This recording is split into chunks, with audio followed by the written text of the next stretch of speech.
All right, hello everyone. We are here, my name is Kara Duran and I'm with Emma Bays, and we are here to discuss the use of restraints and seclusion for people with autism and other developmental disabilities. To it, I would like to do a few quick introductions. So first, I'll talk about myself. My name is Kara. I attended and passed my BCABA exam 2 years ago. I've been practicing as a BCABA in Colorado Springs, children with autism for those past 2 years. I work with children between the ages of 2 and 18 at all functioning levels for professional crisis management company. And we also have Emma Bays, who attended Indiana University Southeast. She graduated with a bachelor's of science in psychology semester at Ball State University, and she currently runs an outpatient clinic as an RBT ages of 2 and 18, also at all functioning levels. So first, we'd like to give a brief introduction into the topic and the history of restraints and seclusion. This are most commonly envisioned working with children and adults with special needs, but it is not uncommon with this population to encounter individuals with behaviors that can be considered dangerous to the self-interest behavior, or SIB, or to the environment. Behavior analysts use to maintain control of a dangerous situation is physical, mechanical, or chemical restraint, or the use of seclusion. Things are out of the scope of practice for most behavior analysts, just due to the lack of equipment or access to medications. It's primarily on the use of physical restraint and seclusions. So first, let's get into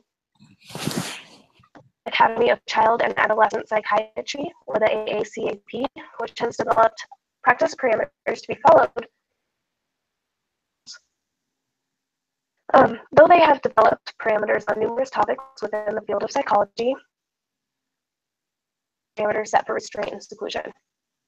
While looking at the pros and cons of the use of restraint and seclusion, we will consider the definitions that were published by the AACAP.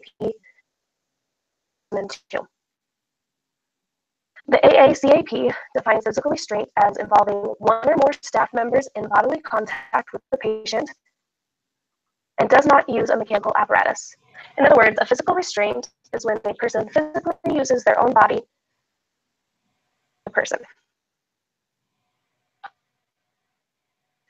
defines seclusion as the involuntary confinement of a person in a room alone so that the person is physically prevented from leaving. Because when a person is left alone in a room and is prevented from leaving that room, whether it's a person or a door or another obstacle holding them in. Seclusions can be both beneficial and risky. Behavior analysts look at the pros and cons prior to choosing to employ either of these procedures. Go ahead and get into the first pro, which is operations behind the use of restraints and seclusion. Some seclusions are both used when there is potential for a dangerous situation or when a dangerous situation has already begun to occur. Staff and family members who are working with children or adults with SIB or aggressive behavior have to be able to protect themselves and others. If left to their own devices, a fight or flight response will often kick in. You don't want your staff members doing either of these things. If they choose to fight, there will definitely be repercussions such as lawsuits, ethical constraints, loss of licensure, etc. If they choose flight, the individual engaging in the maladaptive behavior is left on their own, which could lead to injury of self, especially with SIB, to the environment if they're destroying it. Physical restraints or seclusion may be necessary. There needs to be a systematic method of keeping everyone involved in a situation safe. Physical restraints prevent aggression, SIB, or property destruction from occurring by not allowing it to occur by physically preventing it. When using seclusion, the individual does not have access to others in the environment to destruct. It is a huge safety issue to not be able to implement physical restraints or seclusion rooms. There are also necessary strategies to keep clients safe from themselves during episodes of significant self-injury.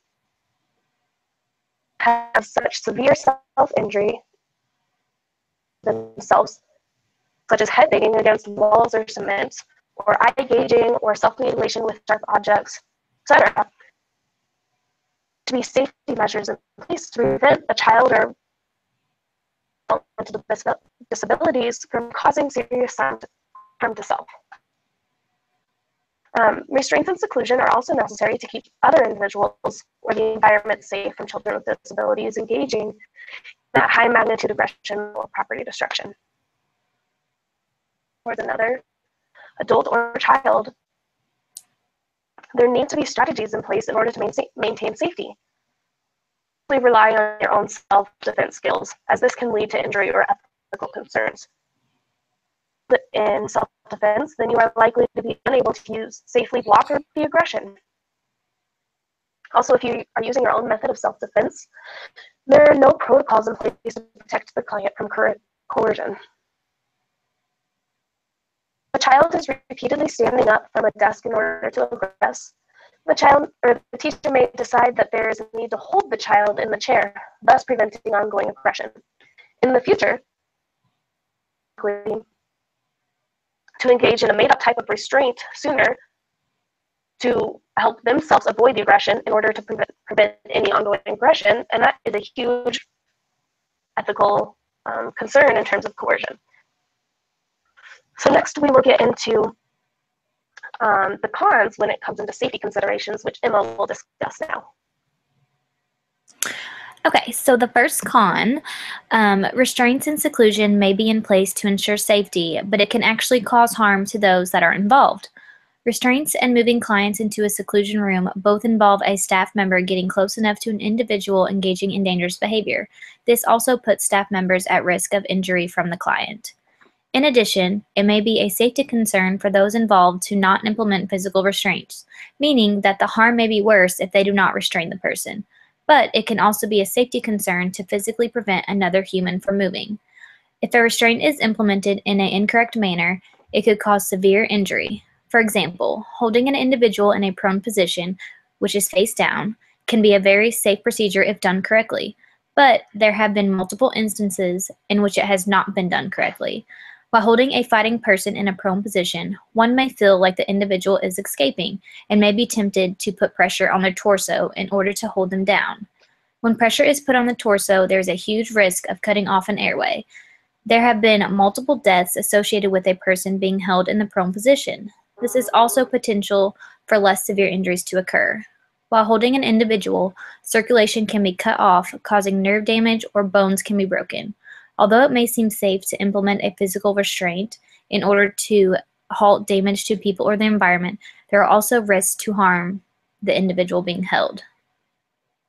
Here is a visual of the total cost of replacement labor and lost staff time for client-related injuries before and after new techniques were taught to keep everyone safe during aggressive behaviors. In this study by Simonson and colleagues, they implemented a system where they analyzed each time a restraint was used and then made changes to prevent having to use a restraint in that situation again. This study explains that they reduced their use of physical restraints by 99.4% and therefore reduced their cost of client-induced injuries by 93%.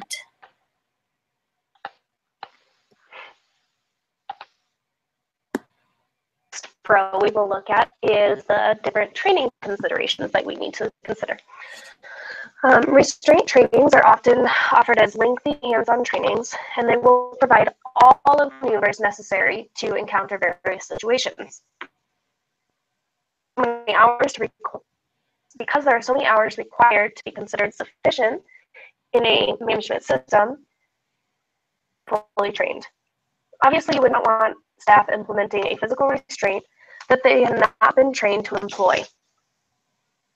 We're only discussing restraints that have specified training, such as PCM or CPI.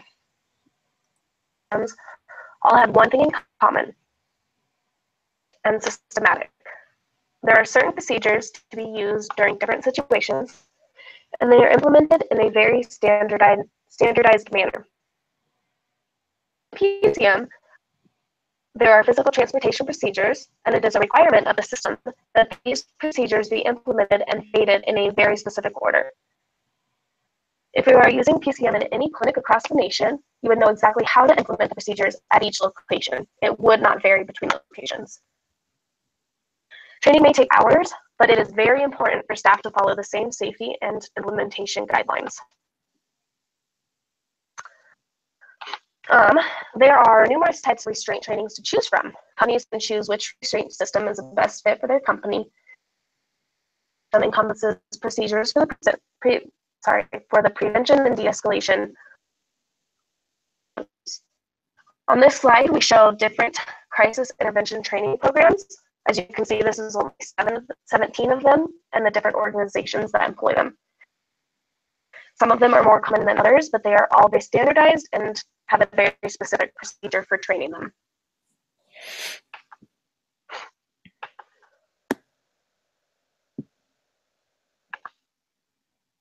Okay, and now we will get into the second con.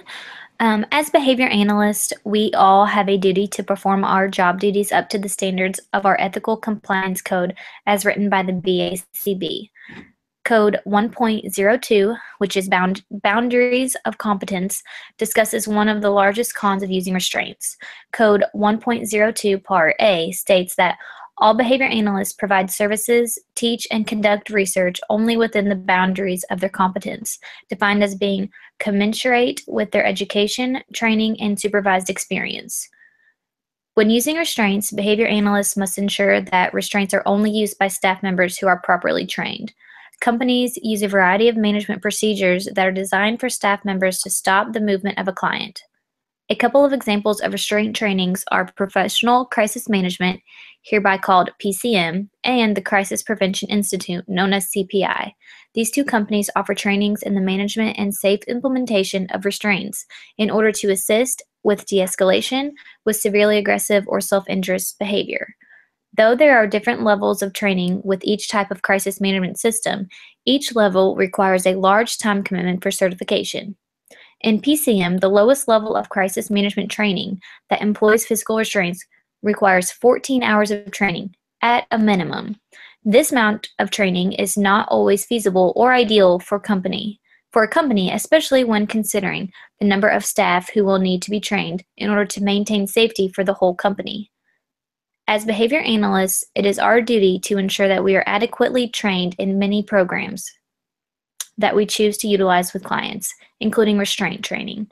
When choosing to utilize restraints, it can be very tough to attend the training hours necessary to maintain client and staff safety during crisis management. Restraint trainings are also costly. At the high level, here are some examples of cost per person. And as you can see in the slide, there is the MANT training is $1,500 for 4 days of training. And then you can have as low as $35 for the PCM, which is 3 days of training.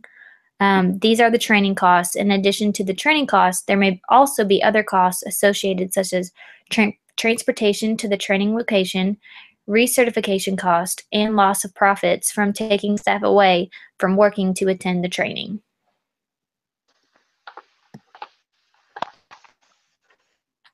All right, our next pro that we talk about will be withholding reinforcement. With both restraints and seclusion, you have the ability to completely withhold access to a majority of external and environmental reinforcement. With restraints, you are limiting the client access to all things in the environment, getting quite a bit of physical interaction, which could be reinforcing. The ultimate goal is to limit access to aggression and or environmental disruption, which both are potentially more reinforcing. Actually able to fully eliminate all access to reinforcement other than anything internal. Room, access to other things, such as toys or people, which might provide extra reinforcement. Restraints or seclusion, an individual will quickly learn that certain behavior does not provide access to reinforcement, and other behavior, specifically more appropriate behavior, will not lead to the elimination of reinforcers.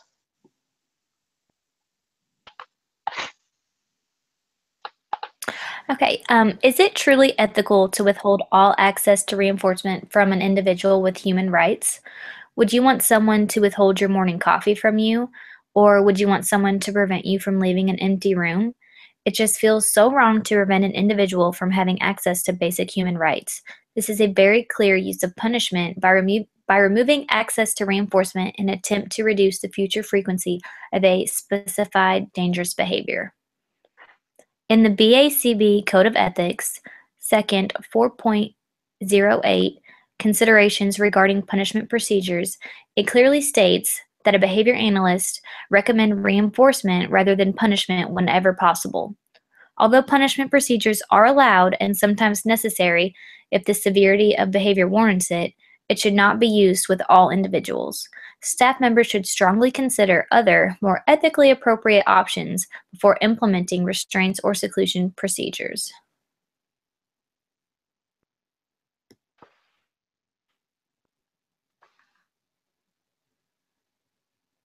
Another ethical consideration is the necessity to report the use of restraints to caregivers. Unfortunately, according to the Autism National Committee, not all states have a law that mandates school report the use of restraints or seclusion. As seen in the chart, states that are depicted with the color white do not have any laws regarding parental notification. Of the states that are colored, there may be laws mandating parental notification of the use of restraints and seclusion, but some states allow the flexibility of types of restraints needing to be reported and length of time between use and report.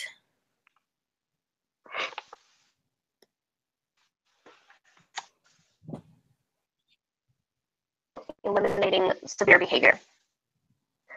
Seclusions and restraints are used to minimize and ultimately eliminate, if necessary, severely dangerous behavior. To allow the individual to access enforcement will ever cease because they will continuously be reinforced. To eliminate access to reinforcement as completely as possible. That is reinforced intermittently would actually grow stronger. Hold all reinforcement as to fully eliminate it. Disrupting the cycle of engaging in dangerous behavior to access reinforcement, the child should also be taught the skills necessary in a more appropriate manner. These adaptive skills will not only assist with the elimination of the behavior, but they will also, be likely to lead the individual to be able to complete more complex skills and access a wider variety of reinforcement. The child will have more time to learn skills being taught.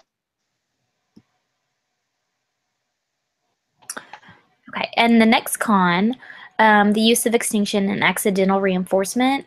By removing the reinforcement of dangerous behavior, extinction will be used. Extinction is a very effective method to use when needing to completely eliminate a specific behavior. It consists of no longer providing reinforcement for previously reinforced specific behaviors. By implementing restraints or seclusion, you are engaging in an extinction procedure. Although extinction has proven to be effective, it also will likely lead to an increase in the severity of behavior.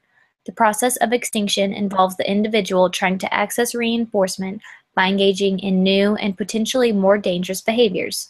You run the risk of the client becoming more escalated and dangerous while teaching the reinforcement is no longer available for dangerous behaviors. This is dangerous for the staff and client. You never want to make an already dangerous situation worse.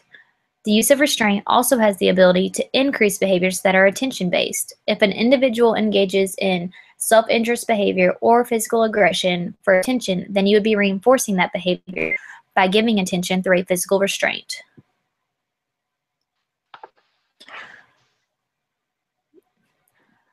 Physical restraints can lead to a long-term reduction in aggressive behaviors. However, it oftentimes does not provide effective control of the behavior and can sometimes work as a positive reinforcer. Staff also oftentimes rate using restraints negatively and want to have other ways of controlling aggressive behavior. Using other methods, such as antecedent intervention, training staff in behavior management, using functional behavior training, and creative positive behavior support programs. Other changes can include changes in policy and mandatory regular behavior consultation. The visual shown is a study where staff in a group home underwent through a 12-week course of mindfulness training. The results of the study indicated that the mindfulness training reduced the use of physical restraints to almost zero, and also decreased the number of staff injuries to almost zero. This information indicates that there are other trainings and methods that reduce and nearly take away the need for use of physical restraints.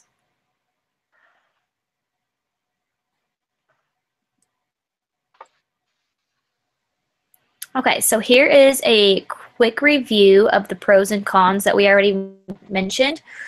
So the pros are protection from dangerous person, self-injury, and destruction to the environment, systematic methods for implementing restraints or seclusion, functional skills should be taught in conjunction with the use of restraints. They should teach the individual that inappropriate behavior does not access reinforcement by withholding access to external reinforcement. Trainings are thorough and hands-on, providing all the maneuvers necessary, and extinction can be extremely effective. So the cons are potential harm to the individual within the restraint, high costs related to training and staff-related injuries, clear use of negative punishment. Other more ethically appropriate solutions are available and should be used first. Reporting use of restraints is not clearly mandated across all states. And lastly, although long-term reduction in aggressive behavior can be achieved, restraints can be an inadvertent positive reinforcer. In conclusion, there are many pros and cons in restraints, as we talked about. Although restraints and seclusions can provide safety for all of those involved, it also poses a risk by allowing staff members to get close enough to an escalated individual in order to safely implement the restraint. In addition, although training is long and costly, it is very important when implementing restraints in order to prevent people from a specified procedure. Thirdly, it is important to teach individuals that reinforcement is not available for certain behavior, but it may be considered unethical to completely withhold reinforcement. Restraints use the principle of extinction, which can lead to more dangerous behavior before the behavior decreases. Very dangerous situations. Pros and cons for the use of restraints and seclusions. We have to determine that these can be very beneficial methods and even necessary methods for keeping individuals with dangerous behavior, though the pros and cons should fully be considered per situation because the cons are very big cons and restraints and seclusions should not be used lightly.